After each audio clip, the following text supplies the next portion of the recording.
I want to bring in former FBI agent Phil Andrew now and talk about this situation happening in Houston. Phil, always good to talk to you. We're seeing this type of violence, not just in Houston, but in other big cities and small cities across the country. Police and law enforcement trained to go into the face of danger, but we've got suspects who are so brazen to shoot at police officers. Are we witnessing a change in the risks to law enforcement right now?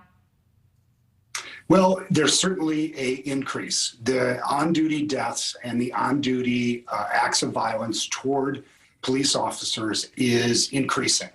And there are so many variables in why that's happening. We're in a pandemic. America has more guns than people. It's very easy in many situations to get those guns. And law enforcement is in this difficult spot of where 95% of their interactions, 95% of car stops result in no violence. So maintaining a level of vigilance, but also a level of compassion where they're interacting with the community is very difficult, particularly after instances like this, back-to-back tragedies really threatening the law enforcement, particularly in the Houston area, is very, very difficult for any organization, let alone law enforcement. Right. So there's always something we can learn. I mean, the situation on Sunday in Houston, that was an ambush. It was caught on video. He had no time to react. Today, they got out and the suspect starts firing immediately. So how do they respond? What are they supposed to do? Well, I think this is one of those situations where we have to look at it very holistically.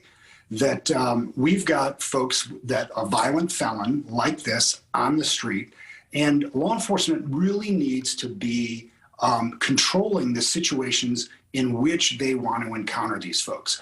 Obviously, if it's an exigent circumstance, violence is happening, they have to just deal with it the best they can. But when a suspect is under investigation, there are many opportunities for finding the safest, the least riskiest opportunity to apprehend that person.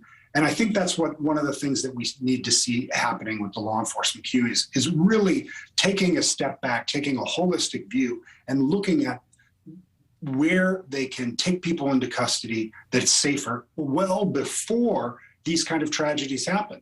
And that's going to require, just like the chief was saying, a complete, all people on deck approach where the judiciary, where social services, where the community are leaning in to make sure we're intervening well before these tragedies happen. Yeah, I mean, prevention, of course, is key and tactics and strategy, but sometimes it's really hard to stop evil and intersect that. One thing I did notice today, though, this was a police chase, and you and I both know it's a dangerous situation. There are a lot of risks involved, and it has been debated whether or not it is prudent to chase suspects in this matter. One, for risk of the public safety, but also for risk of the officer's safety and law enforcement. Where do you land? Well, I think that's the difficulty, is making that case-by-case decision in the context of an emergency, where there isn't really time to get all the facts. It would be wonderful to think that, hey, if we backed off this chase, we can catch up with them at the next stop. We have known points of address that we can follow up on. That would be great. But if we don't have those, and the officers don't have that, and their perception is that this is an ongoing violent situation, they have to just make those decisions in the moment. These are people.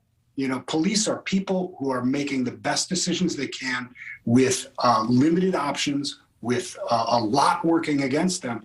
And that's why I think we really need to lean into all the prevention we can and supporting them in the aftermath.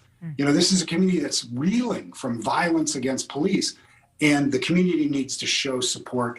Those departments need to show support and be compassionate to each other as they navigate this. This could have ended a whole lot differently, Phil, as you know, and law enforcement have a very dangerous and risky job, and they are facing criminals and a source of evil that doesn't care what they do today, an assault-style rifle barricaded inside that home. Phil, as always, we appreciate your time talking about this. Thank you. Thanks for watching. Click the red subscribe button below so you can get more of NewsNation's fact-driven, unbiased coverage.